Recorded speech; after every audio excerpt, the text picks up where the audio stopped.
बिस्मिल्लाहिर्रहमानिर्रहीम। अस्सलाम वालेकुम दोस्तों, welcome to Sabaji health and beauty tips. Sabaji health and beauty tips में आप तमाम दोस्तों का एक बार फिर से नए वीडियो में ढेर सारा खुशामदीद। कल जो हमने मैनिक्योर किया था उसका रिजल्ट आज और भी ज़्यादा निखर के सामने आया है। अगर आपने उस वीडियो को नहीं देखा तो ईद की तैयारियों में उस मैनिक्योर को बिल्कुल भी मत भूलिएगा। उसका लिंक मैं वीडियो के लास्ट पर दे दूँगी, आप वहाँ से चेक कर सकते हैं। तो आज के वीडियो में आपको एक स्टेप का फेशियल बताऊँगी। आपने बहुत सारे फेशियल देखे होंगे, बहुत सारे फेशियल किए होंगे, पार्लर में भी किए होंगे, लेकिन ये पार्लर वालों की भी बोलती बंद कर देगा। ये एक स्टेप 6 स्टेप के ऊपर भारी रहेगा। सिर्फ एक स्टेप का आपको फेशियल करना है, आपका चेहरा चांद की तरह चमक जाएगा, रोशन हो जाएगा। वीडियो को स्टार्ट कर लेते हैं। इस एक स्टेप को बनाने के लिए आधा चम्मच लेंगे बेसन, आधा चम्मच हम लेंगे फुलर्स अर्थ यानी कि मुल्तानी मट्टी, 3 चुटकी हम लेंगे बेकिंग सोडा यानी कि मीठा सोडा। आपको बेकिंग पाउडर नहीं लेना, कंफ्यूजन रहती है, आपको मीठा सोडा लेना है। उसके बाद आपको आधा चम्मच लेना है दूध की मलाई और 1 चम्मच आपको इसमें ऐड कर देना है दही। सबसे लास्ट पे आपको कोई से भी वाला वाइटनिंग इमरजेंसी वाइटनिंग सीरम चाहिए होगा। मैं गोल्डन पर्ल का इस्तेमाल कर रही हूँ। 6 ड्रॉप आप इसमें ऐड कर दीजिएगा। आपने अच्छे तरीके से इसको मिक्स कर लेना है, इसमें लम्प्स नहीं रहने चाहिए। दूध की मलाई जो है वो उसको मिक्स करने में थोड़ा सा टाइम लगेगा, लेकिन बिल्कुल क्रीमी कंसिस्टेंसी का आपने एक पैक बना के तैयार कर लेना है।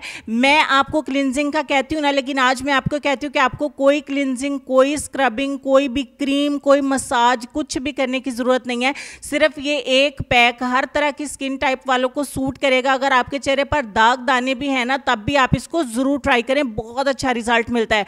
20 मिनट के लिए लगा रहने देंगे। 20 मिनट के बाद ये ड्राई हो जाएगा तो आपने ठंडे पानी से इसको वॉश कर देना है। तो चलें जी, ठंडे पानी से वॉश करते हैं, साथ ही साथ आपको रिजल्ट दिखा देते हैं। और यहाँ तक वीडियो अगर आपको अच्छी लगी है तो जरूर वीडियो को लाइक करिएगा, अपने दोस्तों के साथ शेयर करिएगा। ईद की तैयारियों में इस फेशियल को बिल्कुल भी मत भूलिएगा। सिर्फ एक स्टेप है, आपको मैं 5, 6, 2, 4 कोई भी स्टेप नहीं बता रही, सिर्फ एक स्टेप बता रही हूँ। रिजल्ट में आपको बहुत ज़्यादा क्लोज दिखा रही हूँ। इतना ज़्यादा क्लोज रिजल्ट कोई भी नहीं दिखाता, क्योंकि अगर कुछ फेक होता तो मैं आपको इतना डीप रिजल्ट नहीं दिखाते।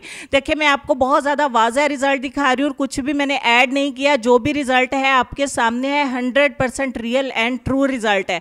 उम्मीद करती हूँ आपको वीडियो अच्छी लगी होगी। तो चलते हैं हम अपने आज के लेसन की तरफ। इसको मेल एंड फीमेल दोनों इस्तेमाल कर सकते हैं। तो चलते हैं हम अपने आज के लेसन की तरफ। और लेसन में आपको ये कहना चाहेंगे कि आप अपनी मुस्तकबिल की सोच को जिंदा रखें, ना कि अपने माजी को। इस लेसन पर गौर करें, इस पर अमल भी करें, अपना ढेर सारा ख्याल रखें। इंशाल्लाह मैं आपसे मिलती हूँ नेक्स्ट वीडियो में। तब तक के लिए खुश रहिए, आबाद रहिए, हंसते मुस्कुराते रहिए और देखते रहिए Sabaji health and beauty tips. अल्लाह हाफिज।